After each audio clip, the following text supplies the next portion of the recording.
Listen up. From now on, you've got to make do with an electricity bill of $14 and food expenses of just $2 a day. Don't spend a dime on cosmetics or clothes. Got it? My husband, Tom, yells it. What? I'm stunned by his unbelievable demands. This is totally doable. If you can't manage this, then you're just incompetent. Incompetent.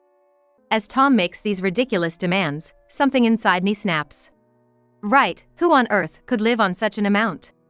I decide to let him experience firsthand how unrealistic his expectations are. I'm determined to fight back. My name is Sally Johnson, a 32-year-old homemaker. After high school, I attended a vocational school and graduated successfully. I then worked for a company, but it was so toxic that I ended up suffering mentally. Therefore, after about 2 years, I resigned. For a year, I received unemployment benefits while looking for a job but couldn't find a good company. During that time, I discovered remote work and started freelancing as an engineer. I had a background in IT, so it was my field of expertise. Initially, I took on simple and low-paying jobs, building up my experience. At first, the pay was just pocket money, so I worked part-time jobs alongside. After about a year and a half, I started earning as much as a regular employee's salary. Stuck at home working, I had no chance of meeting anyone, and before I knew it, I turned 30. That's when I met Tom. It was at a dear friend's wedding. The vows, the first bite of the cake, speeches by friends, letters to parents. Seeing my friends so happy made me feel joyful too. After the wedding, I attended the reception, where I happened to sit next to Tom. He seemed grumpy and cold at this lively event, which was my first impression of him. But then, a while into the party, he said, "Here, take this." He handed me a Band-Aid. "Why? Your foot looks painful." Responding curtly, he glanced at my foot. I had developed a blister from wearing heels I wasn't used to. Tom had noticed me limping slightly. "Oh, thanks. It's no big deal, but why do girls wear such cumbersome shoes?" "What? I don't even like heels that much. But they go better with a dress, right?" "I wouldn't know about that." Tom laughed with a playful, yet gentle and endearing smile. I found myself irresistibly drawn to him, with his slightly mischievous but kind laughter. As the party wound down and I was about to leave, Tom, blushing to his ears, sheepishly asked, "Hey, wanna exchange numbers?" "Sure," I replied, feeling shy but exchanging numbers with him. From that day, we started communicating frequently, went on dates, and began a relationship. Tom had always lived with his parents, so it became a routine for us to go to my apartment, where I lived alone. Before I knew it, Tom had moved into my place, and we inadvertently started living together. On our second anniversary. "Sally, will you marry me?" I was so happy I wanted to jump for joy. I immediately said yes. With our marriage, I quit my job. Originally, my husband was what is commonly referred to as a domineering husband. "I'll earn the money, you take care of the house. Men should work, and women should stay home." He's the type of person with that kind of mindset. I was hesitant to become a homemaker since I had just got my career on track, but both his mother and mine were homemakers. I didn't mind cooking and laundry, and I thought it would be nice to be a stay-at-home mom when we had kids. I figured I could return to work once the kids were older. We had a peaceful marriage without major fights, but one thing about Tom bothered me. He was extremely frugal. For example, he would say, "Don't buy anything from vending machines or convenience stores. They are too expensive," essentially forbidding purchases from such places. I could understand that, but he also insisted, furniture should be secondhand. Spending more is a waste, and so we furnished our new home mostly with used items. With Tom being so stingy, he never allowed me to spend on fashion. When I got a haircut after a year, he muttered, "You got your hair cut. Women cost so much money, and it's all my money." I was hoping for a compliment but was dismayed by his first comment. I was disgusted by this remark. I didn't have any money of my own to spend. And I often felt envious of others. Then, we faced a major challenge. We were unable to have children. "Why can't we have a kid?" Tom would angrily question. He became increasingly irritable each day, seemingly anxious about not having children. I wasn't as worried as him. I believed children were a blessing that didn't necessarily come to everyone, and if we couldn't have them, we could still enjoy life together, maybe travel every year. Children weren't everything. However, Tom's frustration grew, and he became more hostile towards me. With a frown and a look of suspicion, my husband said, "Isn't it your fault somehow?" "How could it be me? Why do you think it's my fault?" Most infertility issues are usually with a woman. Nowadays, it's about 50-50 between men and women. It's not necessarily my fault alone. "Hey Tom, if you really want kids, why don't we go to a doctor?" I was over 30 and didn't want to argue about who was at fault. If we knew the cause, we could seek treatment and maybe clear up some of the uncertainty. But Tom shouted, "It must be your problem. Go to the doctor by yourself. If we both go, it'll cost more for the tests." Reluctantly, I went to the hospital alone and got tested. However, the results showed no abnormalities. A few days later, I reported the test results to Tom. "I got tested, and there's nothing wrong with me. The doctor said to bring you next time, Tom. Why don't you come?" A lot of men were there. "It's not embarrassing," I said, thinking of my husband's desire for children, but he didn't take kindly to this suggestion. "What? Are you saying it's my fault?" "No, that's not what I'm saying. I'm just saying there's a possibility, so let's check." "There's no way it's my fault.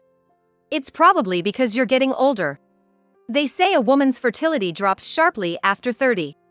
It's your fault, not mine." I was chilled by his aggressive response. I had never seen my husband so unreasonable.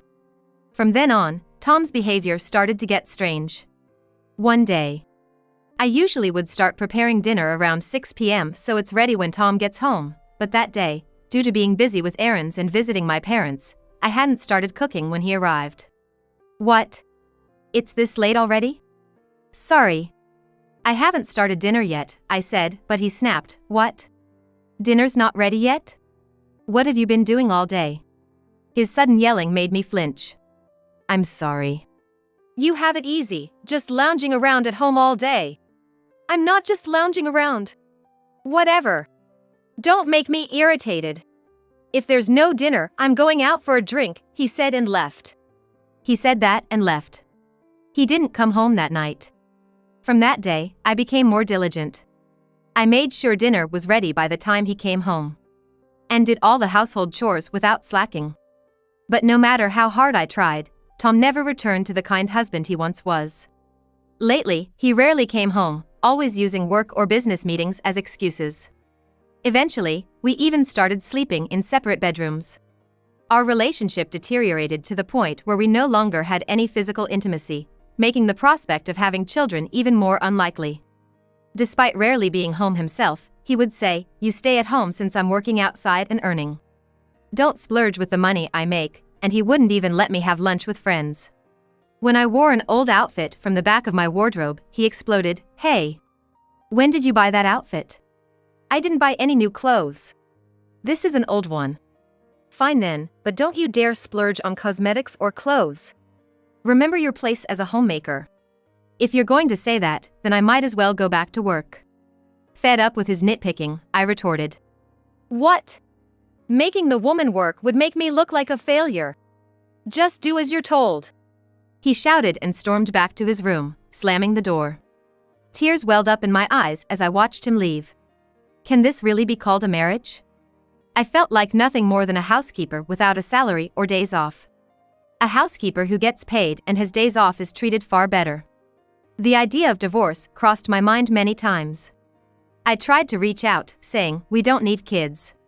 Let's just go back to being a happy couple like we used to be," but he flew into a rage. "What are you saying? You're blaming me. Are you calling me defective?" I wanted to argue back that nobody was saying that, but I knew it would just lead to more yelling, so I held my tongue. Day after day, I did housework without thanks or recognition, just going through the motions. After about 6 months of living like this, unusually, my husband initiated a conversation with me. "Hey, how much is our electricity bill?" Tom, who always says save money, don't splurge, never really handled our finances, so he had no clue about our utility and grocery bills. I was surprised by his sudden interest and responded with a puzzled look. "What's up? Just tell me." "It's around $200. $200? That's way too high," he exclaimed, looking genuinely shocked. I couldn't understand why he was so shocked. What? That's pretty normal, I think. Sure, it's a bit higher in winter because of the heating. That's too much for winter. When I'm at work, are you just wasting electricity by watching TV and running the air conditioner? What? I always tried to use less electricity during the day, often using a kotatsu, which is relatively cheaper to run. I hardly watched TV. And it was Tom who stayed up late playing games with the air conditioner on. Yet he seemed irritated after hearing about the electricity bill. So, how much do we spend on food? Let's see, about $600? What? That's way too much. How can it be that high without splurging? Tom raised his voice again, his eyes widening in surprise. His astonishment surprised me even more. What? Splurging? Are you serious? Don't you know that prices are skyrocketing? Vegetables and eggs are getting more expensive.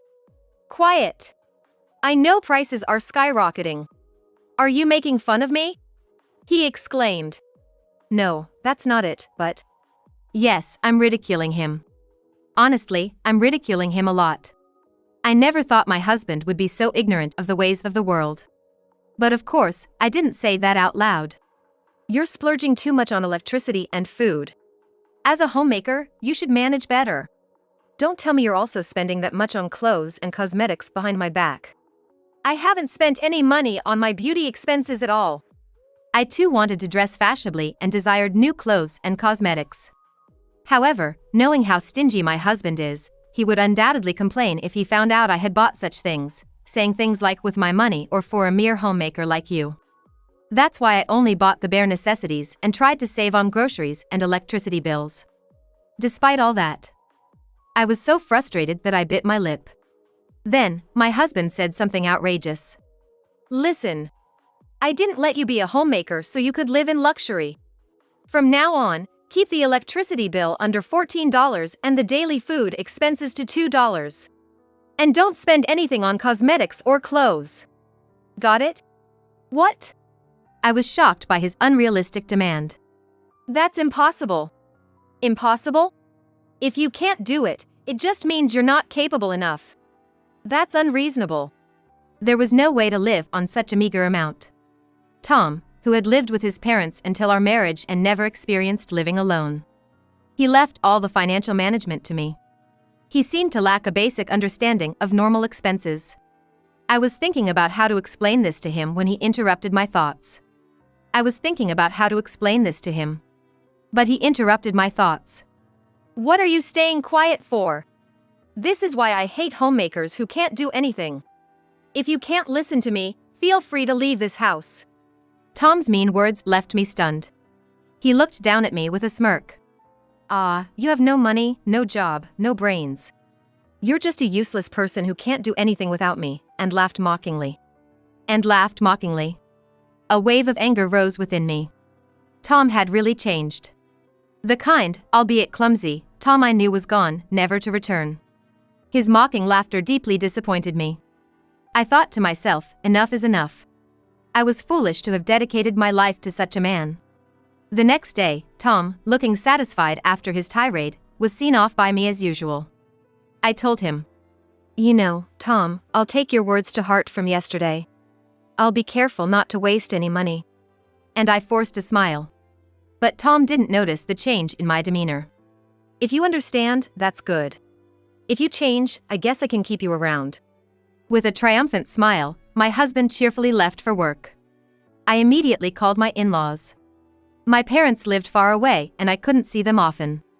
But my in-laws, who lived about a 20-minute drive from my house, had always been kind to me. They were my lifeline.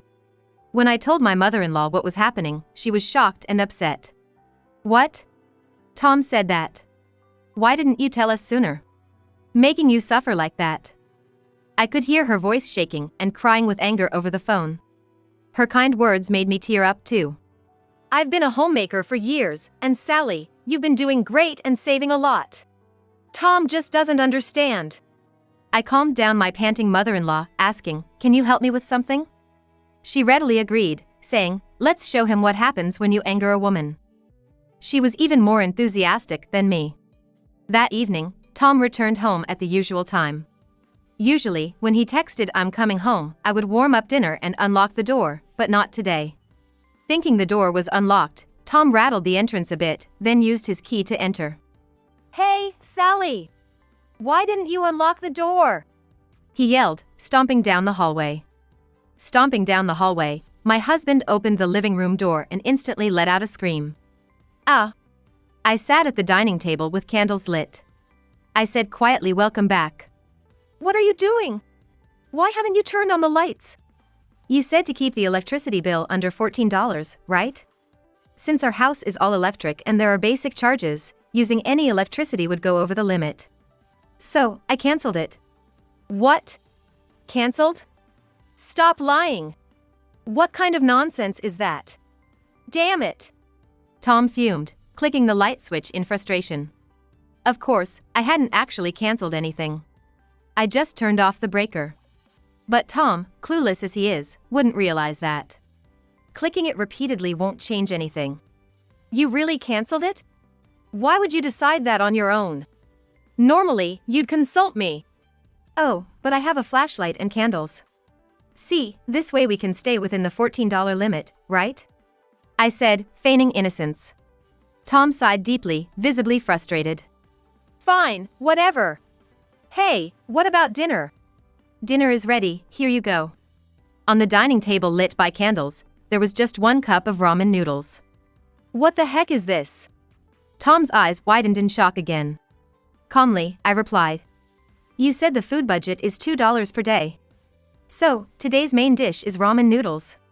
They're delicious, right?" Seeing my smile, Tom looked utterly appalled. "Have you lost your mind? Forget it, I don't need dinner. I'm going to take a bath." He grabbed the flashlight and stomped off to the bathroom. Watching him go, I smirked. The moment he turned on the shower, only ice-cold water came out. "Cold! So cold!" I heard a scream from the bathroom. "What the hell?" Tom banged into something. "I told you, it's all electric, right? No hot water. Didn't you know that? Shit." The sight of Tom biting his lip in frustration was almost comical.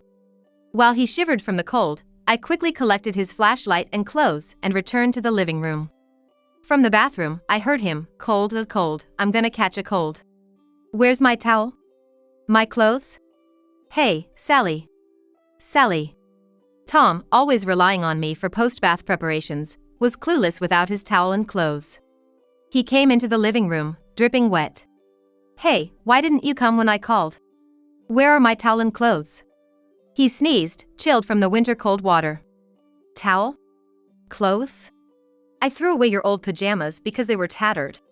I wanted to buy you new ones, but you said yesterday, no money for clothes or cosmetics. So, I didn't buy pajamas or towels, thinking it might be a waste. Oh, but I do have this, do you want it?" I offered him a rag. It's a rag. Are you joking?" "I only bought rags for the end-of-year cleaning, so this was all we had," I explained. To that, my husband replied, "Don't mess with me. There's a limit to how much you can mock your husband." He yelled, venting his anger all over the living room. Then, from the darkness, a deeper male voice spoke up. "Who's the one joking around here? Huh?" At that moment, my mother-in-law flipped the breaker back on, filling the room with light. Tom, still adjusting to the sudden brightness, squinted towards the source of the voice. "Mom? Dad? Wait, the lights are on!" "Huh?" As the lights turned on, my husband was confronted with his mother and father-in-law, arms crossed.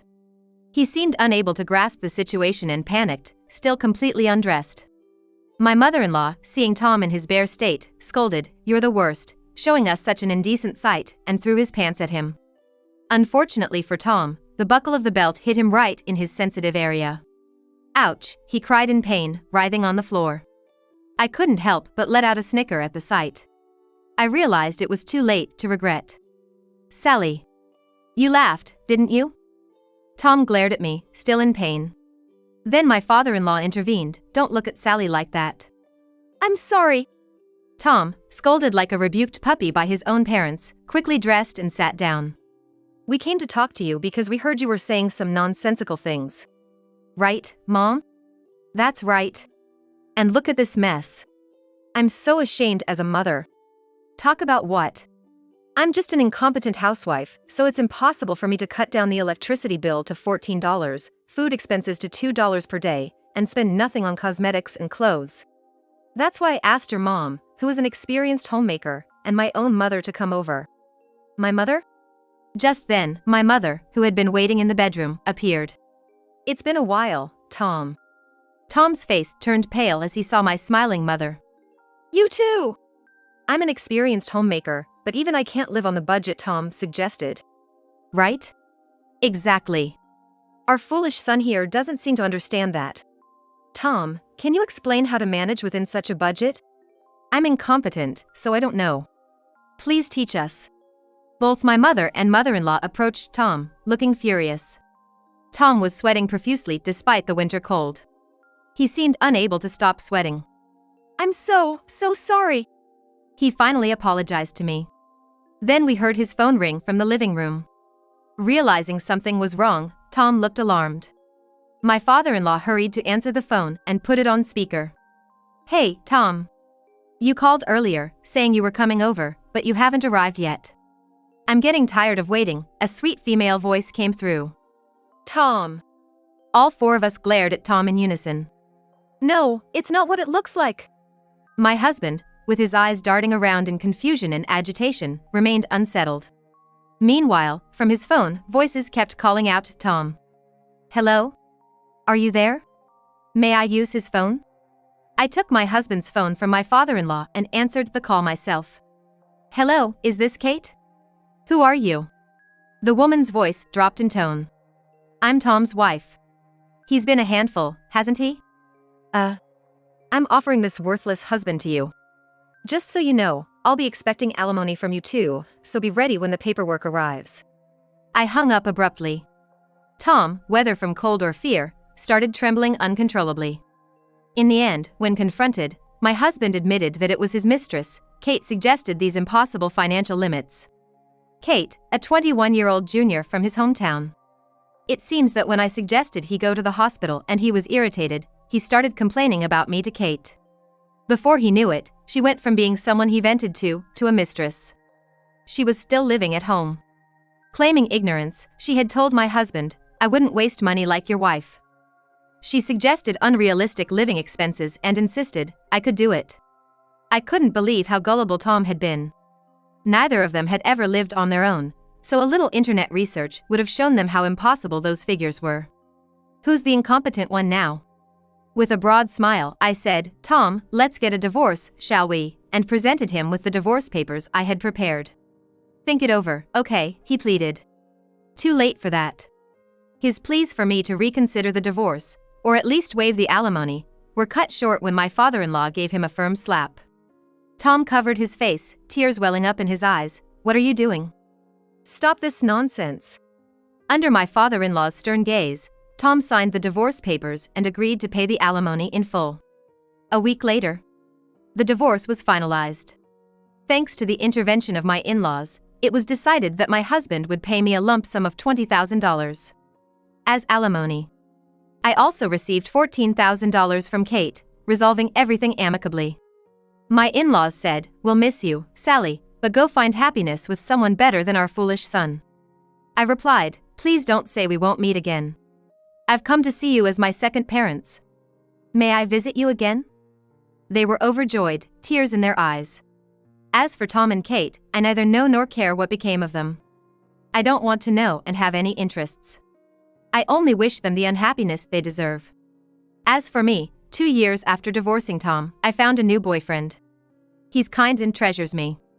I look forward to possibly remarrying and having children in the future, living happily ever after.